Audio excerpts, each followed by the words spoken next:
খুলনায় সরকারি ক্যান্টিনে পচা বাসি অস্বাস্থ্যকর খাবার পরিবেশন। বিস্তারিত জানাচ্ছেন খুলনা জেলা প্রতিনিধি মোহাম্মদ আরিফ হোসেন।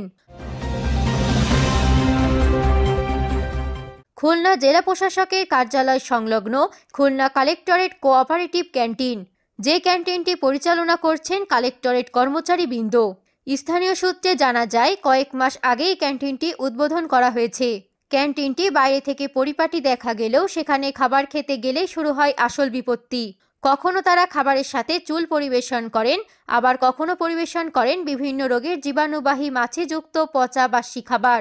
পচা মাছিযুক্ত খাবারের কথা ক্যান্টিন কর্তৃপক্ষকে জানালে তারা অতি দ্রুত সেই মাছিযুক্ত পচা খাবার সরিয়ে নিয়ে গিয়ে বিষয়টিকে ধামাচাপা দেওয়ার চেষ্টা করে। ক্যান্টিনটির জন্য উক্ত এলাকার নিরাপত্তা নিয়েও উঠেছে নানান প্রশ্ন। ঠিক খুলনা জেল কারাগারের সীমানা প্রাচীরের সাথেই রয়েছে ক্যান্টিনের রান্নাঘর এবং জেল কারাগারের সীমানা প্রাচীর ব্যবহার করে নির্মাণ করা হয়েছে রান্নাঘরটি এবং ক্যান্টিনের পেছনেই রয়েছে ভূমি রেকর্ড রুম, যেখানে জমা রয়েছে ভূমি সংক্রান্ত গুরুত্বপূর্ণ হাজারো দলিল। ক্যান্টিনটির রান্নাঘরে গ্যাস ও মাটির চুলায় প্রতিদিন রান্না হচ্ছে শত শত মানুষের খাবার। কখনো অগ্নিকাণ্ডের মতো দুর্ঘটনার শিকার হলে মুহূর্তের মধ্যে পুড়ে ছাই হয়ে যাবে রেকর্ড রুমে থাকা সকল গুরুত্বপূর্ণ দলিল।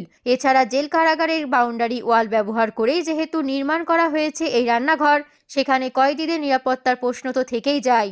ক্যান্টিন ও নিরাপত্তা প্রসঙ্গে জেল সুপারের সাথে মুঠোফোনে যোগাযোগ করলে তিনি জানান, খুলনা জেলা প্রশাসক এই ক্যান্টিন করার বিষয়ে অনুমতি দিয়েছেন।